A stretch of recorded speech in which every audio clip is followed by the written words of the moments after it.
खुदावंद यसु मसीह दे सोहने उच्चे कद्दूस अते बरहक नां विच तुहानू सबना वेखण वालियां नू अते सुनन वालियां नू तारिक चौधरी वल्लों ढेरा ढेर सलामा होण।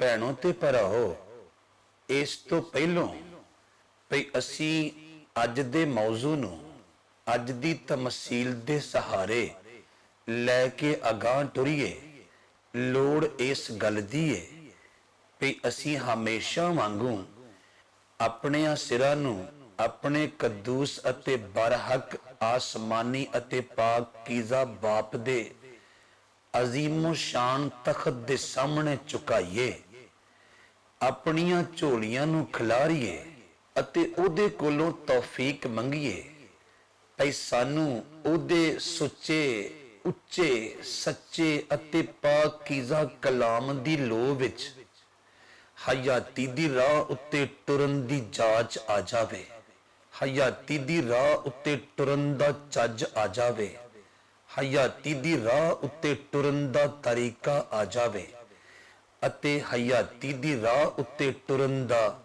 वल आ जावे, तां जो असी हमेशगी दियां मंजिलां नू सर करन दे लायक बन जावीए। आओ दुआ मंगीए।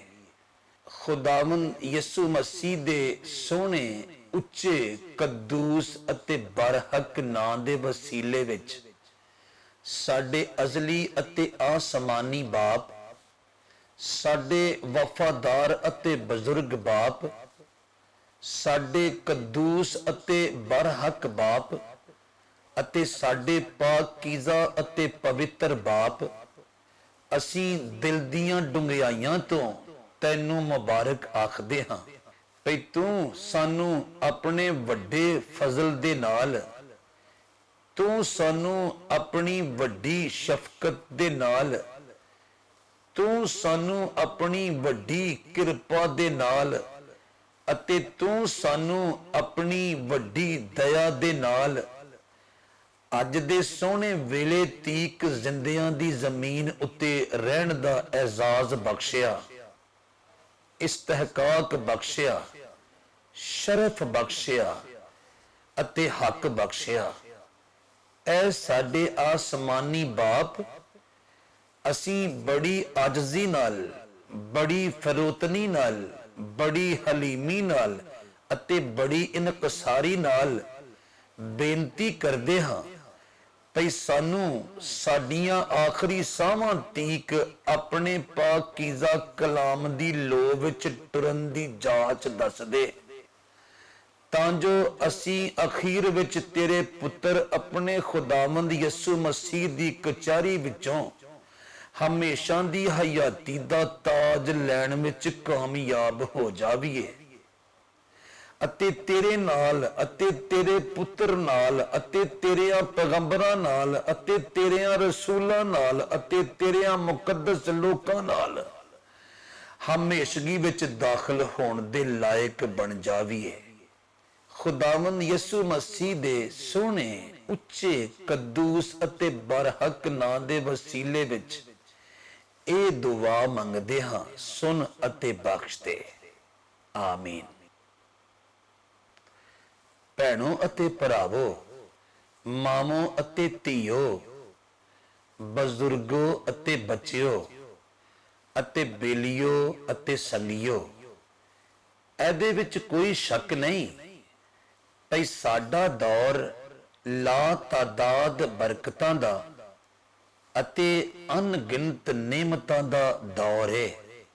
साइंस अते टेक्नोलॉजी सबबों वजूद विच आउण वालियां लखां बरकतां ने अते लखां नेमतां ने इंसानी हयाती नूं 32-20 रंग ला दिते ने, पर उहदे नाल नाल इस दौर दे ढेर सारे कोझे पहलू भी साडियां अखां दे सामने आउंदे ने, जिन्हां दे कोलों दी असी चाहिए भी तां नजरां चुरा के लंघ नहीं सकदे, जिन्हां विचों एक माड़ा अते कोझा पहलू ए वे ਭਈ ਸਾਡੇ ਦੌਰ ਦੀ ਮਸੀਹੀ ਅਜ਼ਦਵਾਜੀ ਜ਼ਿੰਦਗੀ ਯਾਨੀ ਮਸੀਹੀ ਸ਼ਾਦੀशुदा ਜ਼ਿੰਦਗੀ ਭੈੜੇ ਤਰੀਕੇ ਨਾਲ ਮੁਤਾਸਰ ਹੋਈ ਹੈ।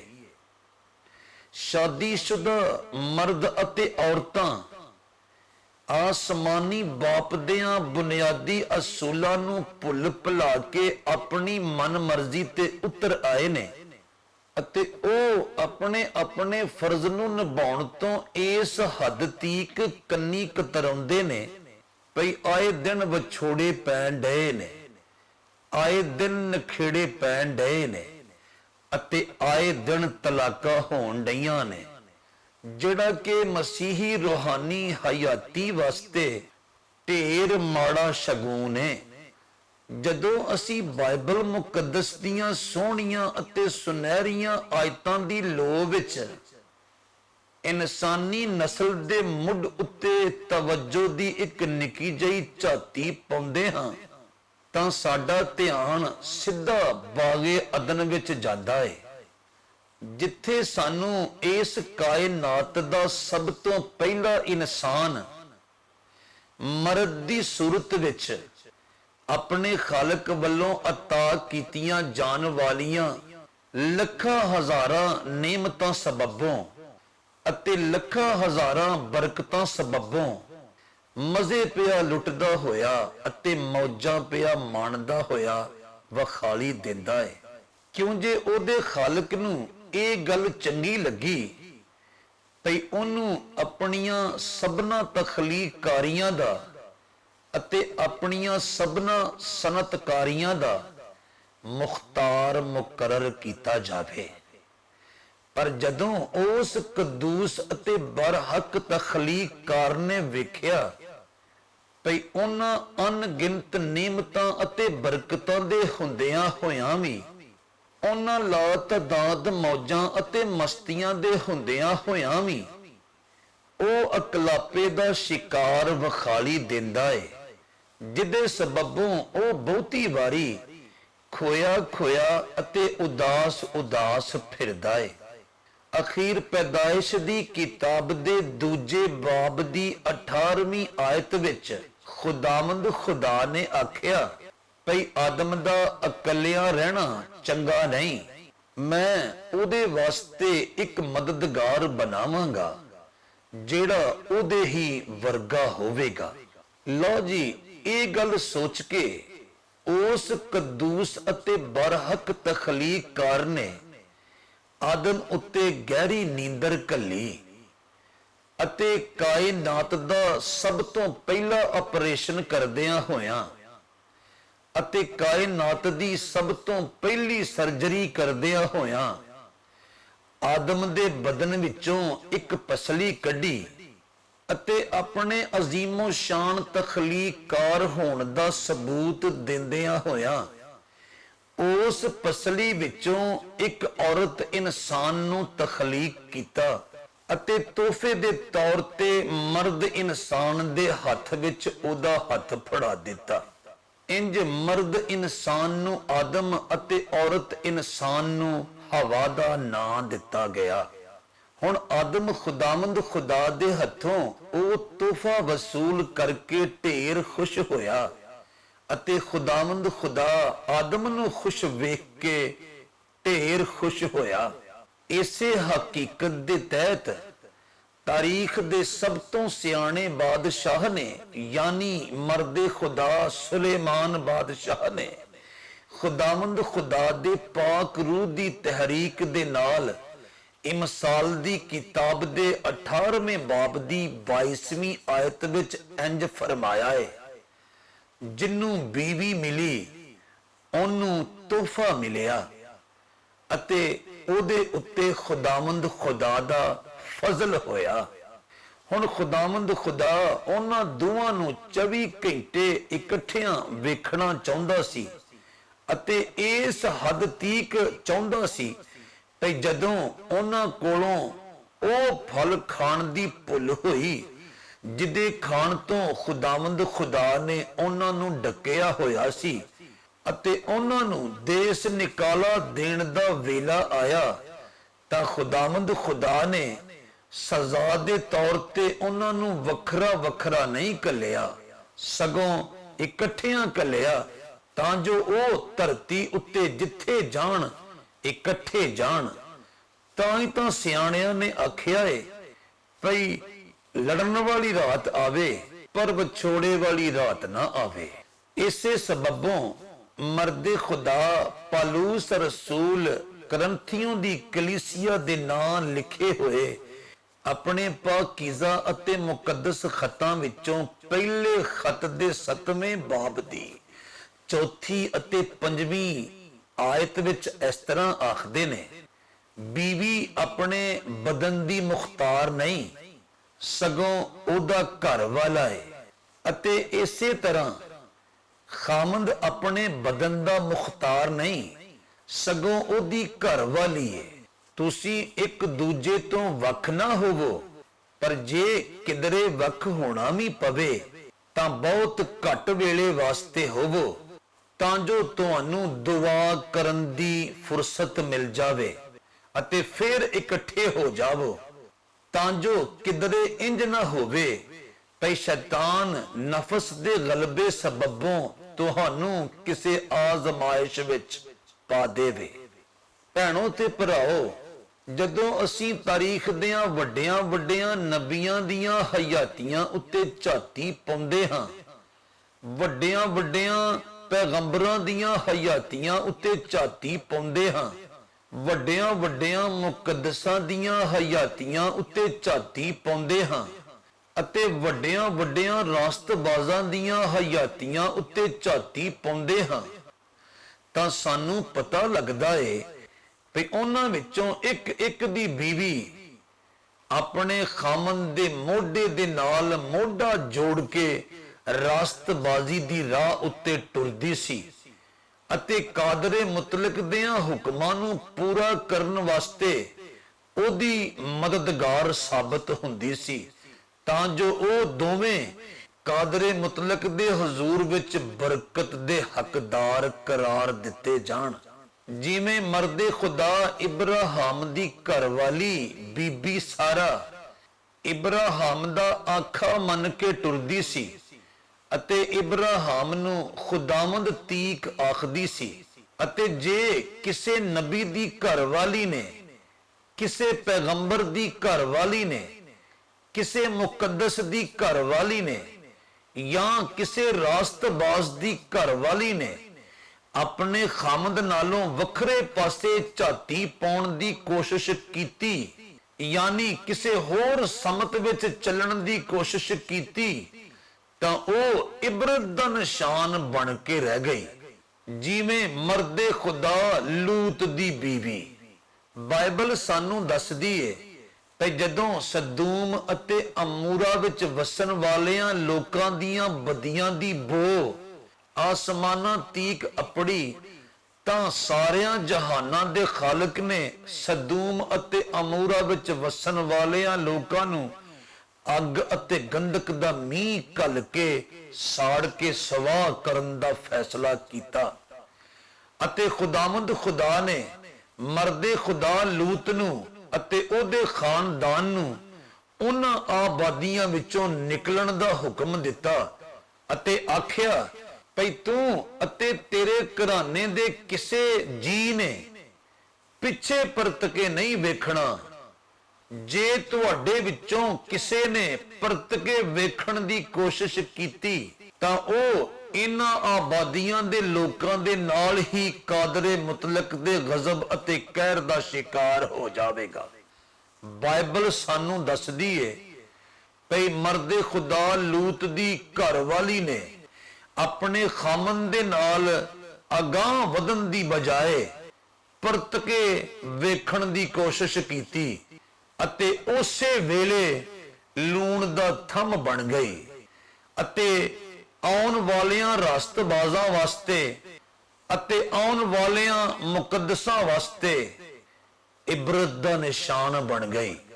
ਬੜੇ ਅਫਸੋਸ ਨਾਲ ਆਖਾਂਗਾ ਭਈ ਸਾਡੇ ਦੌਰ ਵਿੱਚ ਅਜ਼ਦਵਾਜੀ ਜ਼ਿੰਦਗੀ ਯਾਨੀ ਸ਼ਾਦੀशुदा ਜ਼ਿੰਦਗੀ ਇਸ ਹੱਦ ਤੀਕ ਗਲਾਜ਼ਤ ਦਾ ਸ਼ਿਕਾਰ ਹੋ ਗਈ ਏ, ਇਸ ਹੱਦ ਤੀਕ ਨਜਾਸਤ ਦਾ ਸ਼ਿਕਾਰ ਹੋ ਗਈ ਏ ਭਈ ਬਹੁਤੀ ਵਾਰੀ ਬੀਵੀਆਂ ਆਪਣੇ ਆਪਣੇ ਖਾਮਨ ਦੀ ਬਦਗੋਈ ਕਰਨਾ ਆਪਣਾ ਫਰਜ਼ ਸਮਝਦੀਆਂ ਨੇ।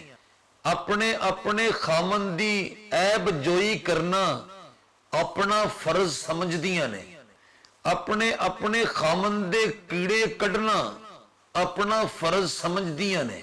ਆਪਣੇ ਆਪਣੇ ਖਾਮਦ ਉੱਤੇ ਚਿੱਕੜ ਪਾਉਣਾ ਆਪਣਾ ਫਰਜ਼ ਸਮਝਦੀਆਂ ਨੇ। ਆਪਣੇ ਆਪਣੇ ਖਾਮਦ ਉੱਤੇ ਇਲਜ਼ਾਮ ਲਾਉਣਾ ਆਪਣਾ ਫਰਜ਼ ਸਮਝਦੀਆਂ ਨੇ। ਆਪਣੇ ਆਪਣੇ ਖਾਮਦ ਉੱਤੇ ਤੁਹਮਤ ਲਾਉਣਾ ਆਪਣਾ ਫਰਜ਼ ਸਮਝਦੀਆਂ ਨੇ। ਆਪਣੇ ਆਪਣੇ ਖਾਮਦ ਦਾ ਨੱਕ ਵਿੱਚ ਦਮ ਕਰਨਾ ਆਪਣਾ ਫਰਜ਼ ਸਮਝਦੀਆਂ ਨੇ। ਆਪਣੇ ਆਪਣੇ ਖਾਮਦ ਨੂੰ ਬੇਜ਼ਾਰ ਕਰਨਾ ਆਪਣਾ ਫਰਜ਼ ਸਮਝਦੀਆਂ ਨੇ। ਆਪਣੇ ਆਪਣੇ ਖਾਮਦ ਦੀ ਨਾਫਰਮਾਨੀ ਕਰਨਾ ਆਪਣਾ ਫਰਜ਼ ਸਮਝਦੀਆਂ ਨੇ। ਆਪਣੇ ਆਪਣੇ ਖਾਮਦ ਦੀ ਹੁਕਮ ਅਦੂਲੀ ਕਰਨਾ ਆਪਣਾ ਫਰਜ਼ ਸਮਝਦੀਆਂ ਨੇ। ਅਤੇ ਆਪਣੇ ਆਪਣੇ ਖਾਮਦ ਨਾਲ ਲੜਾਈ ਝਗੜਾ ਕਰਨਾ ਆਪਣਾ ਫਰਜ਼ ਸਮਝਦੀਆਂ ਨੇ।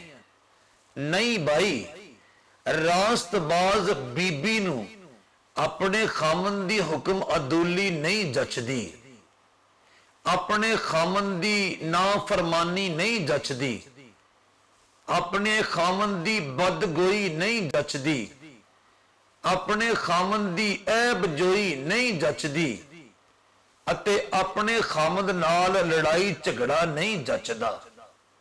ਸਗੋਂ ਰਾਸਤਬਾਜ਼ ਅਤੇ ਮੁਕੱਦਸ ਬੀਬੀਆਂ ਆਪਣੇ ਖਾਮਨ ਦੇ ਮੋਢੇ ਨਾਲ ਮੋਢਾ ਢਾ ਕੇ ਰਾਸਤਬਾਜ਼ੀ ਦੀਆਂ ਮੰਜ਼ਲਾਂ ਨੂੰ ਸਰ ਕਰਦੀਆਂ ਨੇ ਤਾਂ ਜੋ ਆਖਰਕਾਰ ਕਾਦਰੇ ਮੁਤਲਕ ਦੀ ਅਬਦੀ ਬਾਦਸ਼ਾਹੀ ਵਿੱਚ ਉਹਨਾਂ ਦਾ ਦਾਖਲਾ ਮੁਮਕਿਨ ਹੋ ਸਕੇ। ਪਰ ਕਮਜ਼ੋਰ ਈਮਾਨ ਵਾਲੀਆਂ ਹਮੇਸ਼ਾ ਆਪਣੇ ਖਾਮਨ ਦੇ ਖਿਲਾਫ ਕੁਝ ਨਾ ਕੁਝ ਕਰਦਿਆਂ ਰਹਿਣ ਦੇ ਬਹਾਨੇ ਲੱਭਦੀਆਂ ਰਹਿੰਦੀਆਂ ਨੇ ਅਤੇ ਆਪਣੀ ਅਜ਼ਦਵਾਜੀ ਜ਼ਿੰਦਗੀ ਨੂੰ ਯਾਨੀ ਆਪਣੀ ਸ਼ਾਦੀशुदा ਜ਼ਿੰਦਗੀ ਨੂੰ ਜੰਗਾਲ ਲਾ ਕੇ ਬਹਿ ਜਾਂਦੀਆਂ ਨੇ, ਉੱਲੀ ਲਾ ਕੇ ਬਹਿ ਜਾਂਦੀਆਂ ਨੇ, ਸਿਉਂਕ ਲਾ ਕੇ ਬਹਿ ਜਾਂਦੀਆਂ ਨੇ ਅਤੇ ਘੁਣ ਲਾ ਕੇ ਬਹਿ ਜਾਂਦੀਆਂ ਨੇ। ਇਸ ਹਕੀਕਤ ਨੂੰ ਪੂਰੇ ਤੌਰ ਤੇ ਸਮਝਣ ਵਾਸਤੇ ਆਓ ਅੱਜ ਦੀ ਤਮਸੀਲ ਸੁਣਦੇ ਹਾਂ। ਇੱਕ ਵਾਰੀ ਦੀ ਗੱਲ ਹੈ ਭਈ ਇੱਕ ਬੀਬੀ ਆਪਣੀ ਕਿਸੇ ਗਵਾਂਢਣ ਨੂੰ ਨਾਲ ਲੈ ਕੇ ਦੂਜੇ ਮਹੱਲੇ ਵਿੱਚ ਆਪਣੀ ਇੱਕ ਸਹੇਲੀ ਦਾ ਪਤਾ ਲੈਣ ਵਾਸਤੇ ਗਈ ਜਿਹੜੀ ਕੁਝ ਦੇਰ ਤੋਂ ਬਿਮਾਰ ਸੀ। ਜਦੋਂ ਉਹ ਦੋਵੇਂ ਬੀਬੀਆਂ ਉਸ ਅਗਲੀ ਬੀਬੀ ਦੇ ਘਰ ਆਪਣੀਆਂ ਪਾਣੀ ਧਾਣੀ ਪੀਤਾ, ਹਾਲ ਚਾਲ ਪੁੱਛਿਆ, ਬੈਠੀਆਂ ਖਲੋਤੀਆਂ, ਦਿਲ ਦੀਆਂ ਦੇਣ ਲੱਗੀਆਂ ਅਤੇ ਦਿਲ ਦੀਆਂ ਲੈਣ ਲੱਗੀਆਂ ਅਤੇ ਆਪੋ ਵਿੱਚ ਇੱਕ ਦੂਜੇ ਦਾ ਦਾਮਨ ਟੋਹਣ ਲੱਗੀਆਂ ਤੇ ਕਿਦੀ ਝੋਲੀ ਵਿੱਚ ਕੀ ਭਰਿਆ ਹੋਇਆ ਏ। ਜਦੋਂ ਉਸ ਘਰ ਵਾਲੀ ਬੀਬੀ ਨੇ ਆਪਣੀ ਆਉਣ ਵਾਲੀ ਸਹੇਲੀ ਕੋਲੋਂ ਪੁੱਛਿਆ ਭਈ ਸੁਣਾ ਆਪਣੇ ਘਰ ਵਾਲੇ ਦੀ ਅਤੇ ਉਹਦੇ ਚੱਜ ਚਾਲ ਦੀ ਅਤੇ ਉਹਦੇ ਸਲੂਕ ਦੀ, ਉਸ ਬੜਾ ਮੂੰਹ ਮਰੋੜਦਿਆਂ ਹੋਇਆਂ ਆਖਿਆ ਭਈ ਤੈਨੂੰ ਕੀ ਦੱਸਾਂ, ਦੱਸ ਨਹੀਂ ਹੁੰਦਾ, ਪਰ ਤੇਰੇ ਤੋਂ ਇਲਾਵਾ ਹੋਰ ਇੱਥੇ ਲਾਗੇ ਚਾਗੇ ਹੈ ਵੀ ਕਿਹੜਾ ਏ ਜਿਹਨੂੰ ਦਿਲ ਦੀਆਂ ਦਸੀਏ। ਭੈੜੀਏ ਮੇਰਾ ਤਾਂ ਕੋਈ ਜੀਣਾ ਨਹੀਂ, ਬੰਦਾ ਇਹੋ ਜਿਹਾ ਮਿਲਿਆ ਏ, ਮੈਂ ਤਾਂ ਰੋ ਰੋ ਕੇ ਹਯਾਤੀ ਦੇ ਦਿਨ ਪੂਰੇ ਕਰਨ ਨਹੀਂ ਆ। ਦਿਨੇ ਵੀ ਝਗੜਾ, ਰਾਤ ਵੀ ਝਗੜਾ, ਸਵੇਰ ਵੀ ਝਗੜਾ, ਸ਼ਾਮ ਵੀ ਝਗੜਾ। ਉਸ ਆਖਿਆ ਪਈ ਕੁਝ ਦੱਸੇਂਗੀ ਵੀ ਜਾਂ ਪੁਜਾਰਤਾ ਹੀ ਪਾਈ ਜਾਵੇਂਗੀ। ਆਖਣ ਲੱਗੀ ਲੈ ਫਿਰ ਸੁਣ ਲੈ, ਹਜੇ ਪਰਸੋਂ ਸ਼ਾਮ ਦੀ ਗੱਲ ਏ ਪਈ ਮੇਰੀ ਨਨਾਣ ਮੇਰੇ ਛੋਟੇ ਮੁੰਡੇ ਦਾ ਪਤਾ ਲੈਣ ਵਾਸਤੇ ਆਈ ਸੀ ਤਾਂ ਮੇਰੇ ਘਰ ਵਾਲੇ ਨੇ ਕੀ ਕੀਤਾ, ਮੈਨੂੰ ਦੱਸਿਆ ਨਾ ਪੁੱਛਿਆ, ਨੱਸ ਕੇ ਦੁਕਾਨ ਤੋਂ 2 ਕਿਲੋ ਛੋਟਾ ਗੋਸ਼ਤ ਲੈ ਆਇਆ। ਇੱਕ ਤਾਂ ਮੈਨੂੰ ਇਹ ਗੱਲ ਢੇਰ ਮਾੜੀ ਲੱਗੀ ਭਈ ਉਹ ਕਿਹੜੀ ਕੋਲਟਿਓਂ ਆਈ ਸੀ, ਉਹਨੂੰ ਛੋਟੇ ਗੋਸ਼ਤ ਤੋਂ ਇਲਾਵਾ ਵੀ ਤਾਂ ਕੋਈ ਚੀਜ਼ ਖਵਾਈ ਜਾ ਸਕਦੀ ਸੀ, ਅਤੇ ਨਾਲੇ ਉਹਨੂੰ ਸਾਰੇ ਦਾ ਸਾਰਾ ਆਪਣਾ ਟੇਟਰਖਾਨਾ ਸਾਡੇ ਘਰ ਲਿਆ ਕੇ ਵਾੜਨ ਦੀ ਲੋੜ ਕਿਹੜੀ ਸੀ। ਚਲੋ ਭੈਣਾ, ਮੈਂ ਕਰ ਵੀ ਕੀ ਲੈਣਾ ਸੀ। ਮੈਂ ਗੋਸ਼ਤ ਧੋਤਾ ਅਤੇ ਉੱਤੇ ਪਕਣਾ ਰੱਖ ਦਿੱਤਾ। ਮੈਂ ਉੱਤੇ ਹਾਂਡੀ ਰੱਖ ਕੇ ਬਸ ਮੁੰਡੇ ਦੇ 2 ਕੱਪੜੇ ਧੋਣ ਵਾਸਤੇ ਗੁਸਲਖਾਨੇ ਵਿੱਚ ਵੜ ਗਈ ਹਾਂ। ਫਿਰ ਕੀ ਸੀ, ਉਹ ਦੋਵੇਂ ਭੈਣ ਭਰਾ ਅੰਦਰ ਬੈਠੇ ਗੱਪਾਂ ਮਾਰਦੇ ਰਹੇ ਨੇ, ਪਰ ਉਹਨਾਂ ਦੋਵਾਂ ਵਿੱਚੋਂ ਕਿਸੇ ਨੇ ਹਾਂਡੀ ਵੱਲ ਨਹੀਂ ਵੇਖਿਆ ਅਤੇ ਹਾਂਡੀ ਉੱਤੇ ਸੜ ਕੇ ਸਵਾਹ ਹੋ ਗਈ। ਸਾਰਾ ਗੋਸ਼ਤ ਭੁੱਜ ਕੇ ਸਵਾਹ ਹੋ ਗਿਆ। ਮੈਨੂੰ ਉਦੋਂ ਪਤਾ ਲੱਗਾ ਜਦੋਂ ਸੜੇ ਹੋਏ ਗੋਸ਼ਤ ਦੀ ਬੋ ਸਾਰੇ ਘਰ ਦੇ ਇੱਕ ਇੱਕ ਕੋਨੇ ਵਿੱਚ ਫੈਲ ਗਈ। ਮੈਂ ਝੱਟ ਬਾਹਰ ਆਈ, ਪਰ ਫੇਰ ਹੋ ਕੀ ਸਕਦਾ ਸੀ। ਜਿਹੜਾ ਕੰਮ ਹੋਣਾ ਸੀ ਉਹ ਤਾਂ ਹੋ ਗਿਆ ਸੀ। ਇੰਨੇ ਚਿਰ ਵਿੱਚ ਮੇਰਾ ਘਰ ਵਾਲਾ ਵੀ ਕਿਚਨ ਵਿੱਚ ਆ ਗਿਆ ਅਤੇ ਮੈਨੂੰ ਆਖਣ ਲੱਗਾ, ਭਈ ਕੀ ਸਾੜ ਦਿੱਤਾ ਈ ਜਿੱਦੀ ਬੋ ਸਾਰੇ ਦੇ ਸਾਰੇ ਘਰ ਵਿੱਚ ਫੈਲ ਗਈ ਏ। ਫਿਰ ਮੈਂ ਵੀ ਝੱਟ ਜਵਾਬ ਦਿੱਤਾ।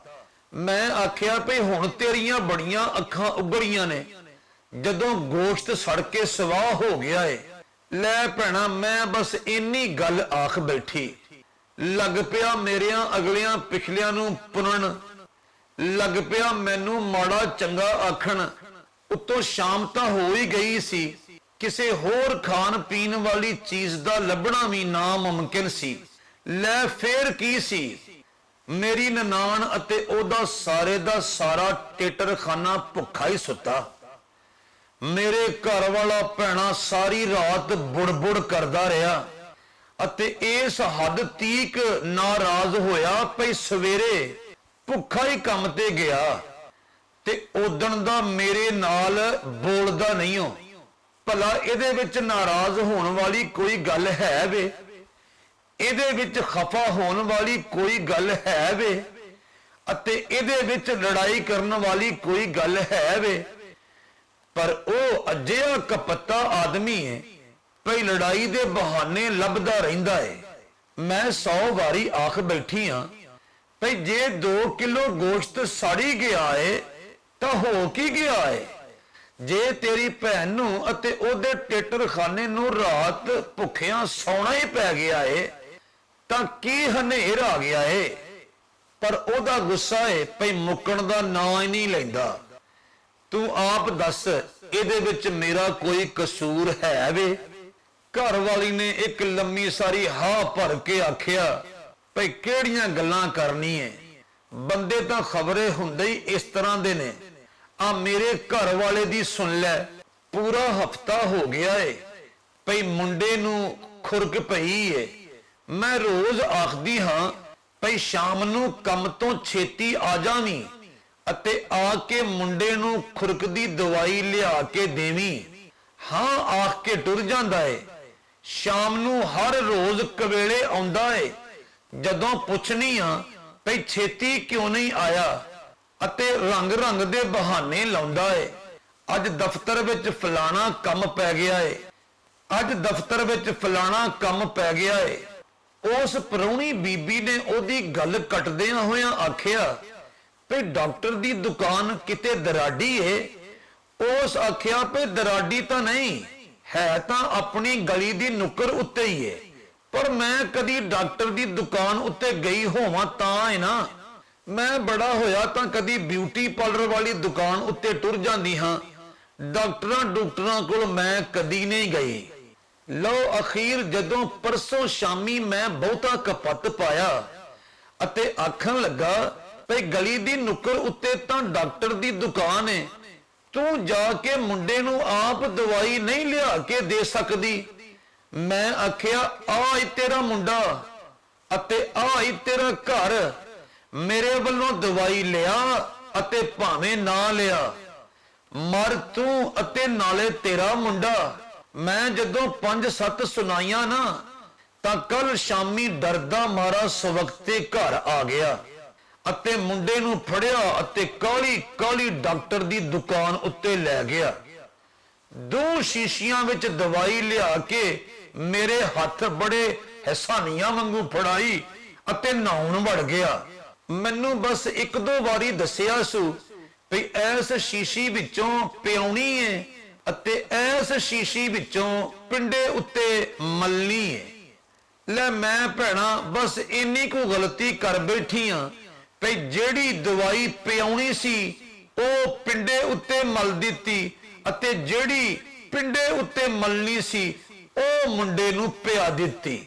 ਬਾਹਰ ਆਇਆ, ਕਹਿਰੋ ਕਹਿਰ ਹੋਇਆ, ਲੜਾਈ ਕਰੇ, ਮਾੜਾ ਚੰਗਾ ਬੋਲੇ, ਗਾਲ ਪਸੀਦ ਕਰੇ, ਕਿੱਥੋਂ ਚੜੇ ਅਤੇ ਕਿੱਥੋਂ ਉਤਰੇ, ਅੱਗਾ ਪਿੱਛਾ ਪੁਣਿਆ, ਸੋਹਰੇ ਪੇਕੇ ਪੁਣੇ, ਰਾਤ ਪੂਰੀ ਲੜਦਾ ਰਿਹਾ।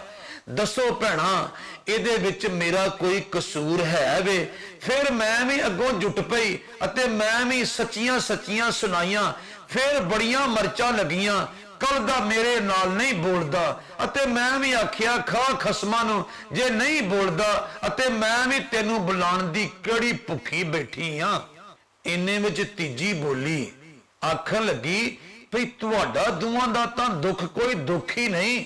ਜੇ ਤੁਸੀਂ ਕਦੀ ਮੇਰਾ ਦੁੱਖ ਸੁਣੋ ਤਾਂ ਤੁਹਾਨੂੰ ਆਪਣੇ ਦੁੱਖ ਭੁੱਲ ਭੁਲਾ ਜਾਣ। ਆਖਣ ਲੱਗੀ ਸ਼ਰਾਬੀ ਕਿਸੇ ਥਾਂ ਦਾ ਮੇਰੇ ਕੱਪੜੇ ਇਸਤਰੀ ਕੀਤੇ ਹੋਏ ਕਦੀ ਕੋਈ ਨਿੰਦ ਨਹੀਂ ਸਕਦਾ, ਪਰ ਉਹਦੇ ਨੱਕ ਤੇ ਨਹੀਂ ਚੜਦੇ, ਨਾ ਕੋਈ ਕੰਮ ਨਾ ਕਾਰ, ਐਵੇਂ ਅਕਸ਼ੇ ਕੁਮਾਰ। ਲੈ ਭੈਣਾ ਇੱਕ ਹਫ਼ਤਾ ਪਹਿਲੋਂ ਉਹਦੇ ਭਤੀਜੇ ਦਾ ਵਿਆਹ ਸੀ ਅਤੇ ਨਵਾਂ 2 ਘੋੜਾ ਬੋਸਕੀ ਦਾ ਸੂਟ ਸਵਾ ਕੇ ਲਿਆਇਆ। ਆਖਣ ਲੱਗਾ ਮੈਂ ਇਹ ਪੁੱਜ ਕੇ ਜੰਜੇ ਪਾ ਕੇ ਜਾਣਾ ਏ। ਜਿੱਦਣ ਵਿਆਹ ਸੀ ਸੁਬਾ ਸੁਬਾ ਨਹਾਉਣ ਵੜ ਗਿਆ ਅਤੇ ਮੈਨੂੰ ਆਖਣ ਲੱਗਾ ਭਈ ਮੇਰਾ 2 ਘੋੜਾ ਬੋਸਕੀ ਦਾ ਸੂਟ ਇਸਤਰੀ ਕਰ ਦੇ। ਉਹਦੇ ਕਿਸੇ ਕੰਮ ਨੂੰ ਹੱਥ ਲਾਉਣ ਨੂੰ ਮੇਰਾ ਜੀ ਤਾਂ ਨਹੀਂ ਕਰਦਾ, ਪਰ ਕੀ ਕਰੀਏ ਮੰਨਣੀ ਪੈਂਦੀ ਏ। ਮੈਂ ਉਹਦਾ ਸੂਟ ਇਸਤਰੀ ਕਰਨ ਲੱਗ ਪਈ। ਮੈਂ ਇਸਤਰੀ ਪਖਾ ਕੇ ਹਜੇ ਕਮੀਜ਼ ਉੱਤੇ ਰੱਖਣ ਹੀ ਡਈ ਸਾਂ ਭਈ ਕੁਛੜ ਵਾਲੇ ਮੁੰਡੇ ਨੇ ਝੱਲੀ ਵਿੱਚੋਂ ਚੀਖ ਮਾਰੀ। ਮੈਂ ਇਸਤਰੀ ਤਾਂ ਛੱਡੀ ਉੱਥੇ ਹੀ ਅਤੇ ਨੱਸ ਕੇ ਮੁੰਡੇ ਵੱਲ ਗਈ। ਹੁਣ ਮੁੰਡੇ ਨੂੰ ਫੜਦਿਆਂ ਮੇਰੇ ਦਿਮਾਗ ਵਿੱਚੋਂ ਇਹ ਗੱਲ ਨਿਕਲ ਗਈ ਭਈ ਮੈਂ ਇਸਤਰੀ ਕਮੀਜ਼ ਉੱਤੇ ਰੱਖ ਆਈ ਆਂ।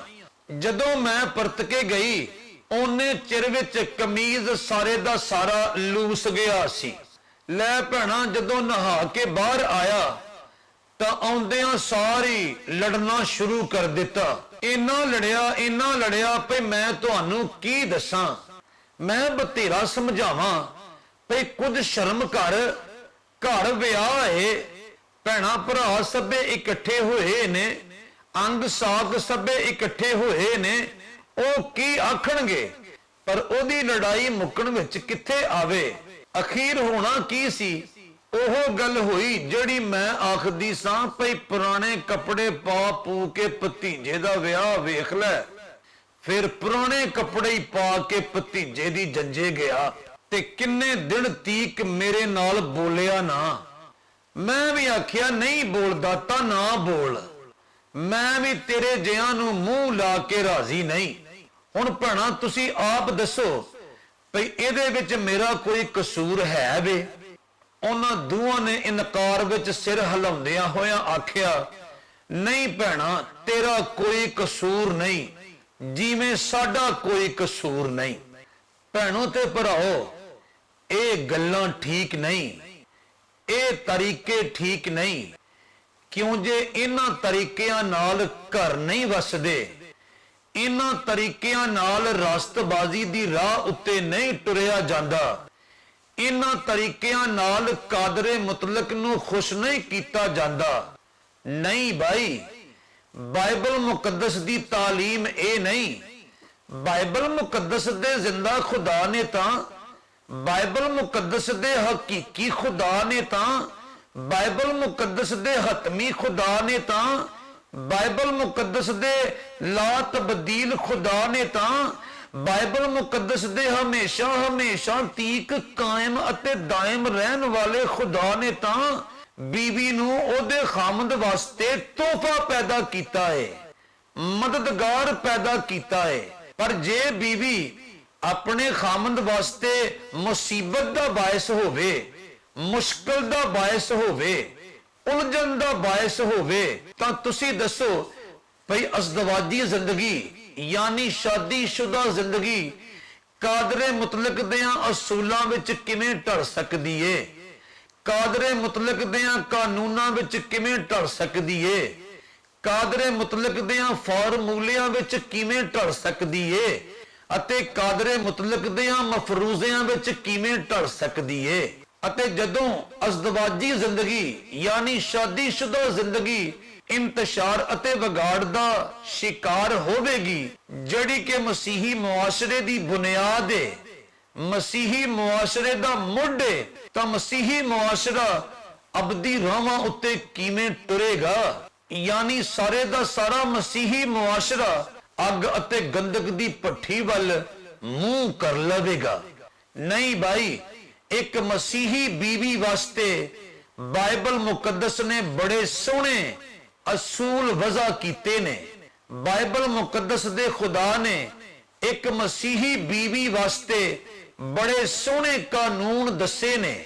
ਇਮਸਾਲ ਦੀ ਕਿਤਾਬ ਦੇ 31ਵੇਂ ਬਾਬ ਦੀ 10ਵੀਂ ਅਤੇ 11ਵੀਂ ਦੋ ਆਇਤਾਂ ਵਿੱਚ ਇਸ ਤਰ੍ਹਾਂ ਲਿਖਿਆ ਹੋਇਆ ਹੈ, ਨੇਕੋਕਾਰ ਬੀਵੀ ਕਿਹਨੂੰ ਮਿਲਦੀ ਏ? ਕਿਉਂ ਜੇ ਉਹਦਾ ਮੁੱਲ ਮੁਰਜਾਨ ਤੋਂ ਵੀ ਕਿਤੇ ਬਹੁਤਾ ਏ। ਉਹਦੇ ਖਾਮਨ ਦੇ ਦਿਲ ਨੂੰ ਉਹਦੇ ਉੱਤੇ ਪੂਰਾ ਭਰੋਸਾ ਏ ਅਤੇ ਉਹਨੂੰ ਮੁਨਾਫੇ ਦੀ ਕਮੀ ਨਹੀਂ ਹੋ ਸਕਦੀ। ਅਤੇ ਜੇ ਅਸੀਂ ਅੰਜੀਲੇ ਮੁਕੱਦਸ ਦੀਆਂ ਸੋਹਣੀਆਂ ਆਇਤਾਂ ਦੀ ਲੋਅ ਵਿੱਚ ਮਸੀਹੀ ਮੁਆਸ਼ਰੇ ਦੀ ਤਕਸੀਮ ਕਰੀਏ, ਮਸੀਹੀ ਮੁਆਸ਼ਰੇ ਦਾ ਜਾਇਜ਼ਾ ਲਈਏ, ਮਸੀਹੀ ਮੁਆਸ਼ਰੇ ਉੱਤੇ ਝਾਤੀ ਪਾਈਏ, ਤਾਂ ਸਾਨੂੰ ਪਤਾ ਲੱਗਦਾ ਹੈ ਭਈ ਬੀਵੀ ਦਾ ਸਿਰ ਖਾਮਨ ਏ ਅਤੇ ਖਾਮਨ ਦਾ ਸਿਰ ਮਸੀਹ ਏ ਅਤੇ ਮਸੀਹ ਦਾ ਸਿਰ ਖੁਦਾ ਬਾਪ ਏ।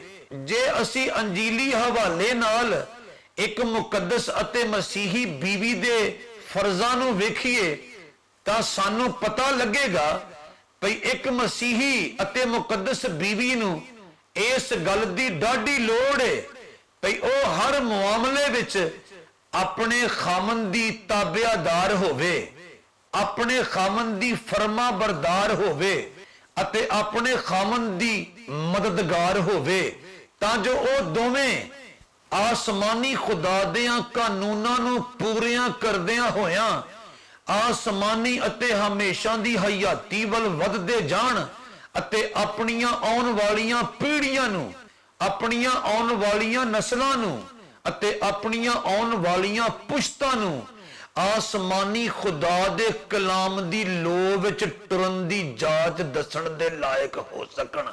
ਪਰ ਜੇ ਇੱਕ ਮਸੀਹੀ ਬੀਵੀ ਉਹਨਾਂ ਤਿੰਨਾਂ ਔਰਤਾਂ ਵਿੱਚੋਂ ਕਿਸੇ ਇੱਕ ਵਰਗੀ ਵੀ ਹੋਵੇ ਤਾਂ ਉਹ ਆਪਣੇ ਫਰਜ਼ਾਂ ਨੂੰ ਪੂਰੀਆਂ ਨਹੀਂ ਕਰ ਸਕਦੀ ਅਤੇ ਨਾ ਆਪਣੇ ਖਾਮਨ ਦੇ ਮੋਢੇ ਨਾਲ ਮੋਢਾ ਲਾ ਕੇ ਰਾਸਤਬਾਜ਼ੀ ਦੀਆਂ ਰਾਹਾਂ ਉੱਤੇ ਟੁਰ ਸਕਦੀ ਏ ਅਤੇ ਨਾ ਹੀ ਆਪਣੀਆਂ ਆਉਣ ਵਾਲੀਆਂ ਪੀੜ੍ਹੀਆਂ ਨੂੰ, ਆਪਣੀਆਂ ਆਉਣ ਵਾਲੀਆਂ ਨਸਲਾਂ ਨੂੰ ਅਤੇ ਆਪਣੀਆਂ ਆਉਣ ਵਾਲੀਆਂ ਪੁਸ਼ਤਾਂ ਨੂੰ ਅਬਦੀਅਤ ਦੀ ਰਾਹ ਵਿਖਾ ਸਕਦੀ ਹੈ, ਕਾਮਲੀਅਤ ਦੀ ਰਾਹ ਵਿਖਾ ਸਕਦੀ ਹੈ ਅਤੇ ਹਮੇਸ਼ਗੀ ਦੀ ਰਾਹ ਵਿਖਾ ਸਕਦੀ ਹੈ।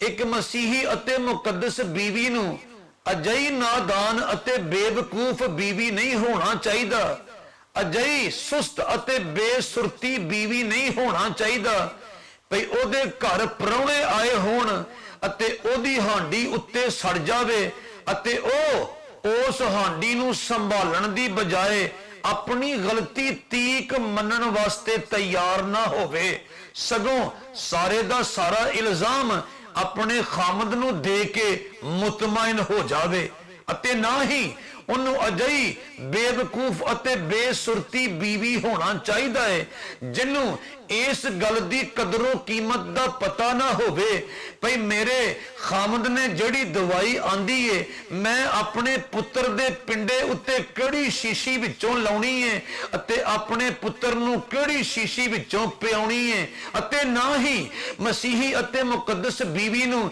ਇਹੋ ਜਿਹੀ ਨਾਦਾਨ ਅਤੇ ਬੇਵਕੂਫ ਬੀਵੀ ਹੋਣਾ ਚਾਹੀਦਾ ਹੈ ਜਿਹਨੂੰ ਇੰਨੀ ਗੱਲ ਦੀ ਖਬਰ ਵੀ ਨਾ ਹੋਵੇ ਭਈ ਮੈਂ ਆਪਣੇ ਖਾਮਦ ਦਾ ਨਵਾਂ ਸੂਟ ਸਾੜ ਕੇ ਸਵਾ ਨਹੀਂ ਕਰਨਾ। ਕਿਤੇ ਇੰਜ ਨਾ ਹੋਵੇ ਭਈ ਉਹਨੂੰ ਆਪਣੇ ਭਤੀਜੇ ਦੇ ਵਿਆਹ ਉੱਤੇ ਗੰਦੇ ਮੰਦੇ ਕੱਪੜੇ ਪਾ ਕੇ ਜੰਜੇ ਜਾਣਾ ਪਵੇ ਅਤੇ ਵਿਆਹ ਉੱਤੇ ਆਏ ਹੋਏ ਸਾਰੇ ਅੰਗ ਸਾਕ ਮੈਨੂੰ ਕਚੱਜੀ ਔਰਤ ਆਖਦੇ ਫਿਰਨ। ਨਹੀਂ ਭਾਈ, ਇੱਕ ਮਸੀਹੀ ਅਤੇ ਮੁਕੱਦਸ ਔਰਤ ਨੂੰ ਆਪਣੇ ਆਲ ਦੁਆਲੇ ਦਾ, ਆਪਣੇ ਘਰ-ਬਾਰ ਦਾ, ਆਪਣੇ ਉੱਠਣ ਬਹਿਣ ਦਾ, ਆਪਣੇ ਖਾਣ ਪੀਣ ਦਾ, ਆਪਣੇ ਸੌਣ ਜਾਗਣ ਦਾ, ਆਪਣੇ ਓੜਨ ਪਹਿਨਣ ਦਾ ਅਤੇ ਆਪਣੇ ਸੀਨ ਪਰੋਣ ਦਾ ਪੂਰਾ ਪਤਾ ਹੋਣਾ ਚਾਹੀਦਾ ਹੈ। ਅਤੇ ਜੇ ਕਿਤੇ ਉਹਦੇ ਕੋਲੋਂ ਗਲਤੀ ਹੋ ਵੀ ਜਾਵੇ ਤਾਂ ਉਹਨੂੰ ਆਪਣੀ ਗਲਤੀ ਨੂੰ ਝਟ ਕਬੂਲ ਕਰਕੇ ਘਰ ਦੇ ਹਾਲਾਤ ਨੂੰ ਖਰਾਬ ਨਹੀਂ ਹੋਣ ਦੇਣਾ ਚਾਹੀਦਾ ਅਤੇ ਅੰਜੀਲੇ ਮੁਕੱਦਸ ਦੇ ਬੁਨਿਆਦੀ ਅਤੇ ਮੁੱਢਲੇ ਅਸੂਲਾਂ ਨੂੰ ਹਮੇਸ਼ਾ ਵਾਸਤੇ ਯਾਦ ਰੱਖਣਾ ਚਾਹੀਦਾ ਹੈ।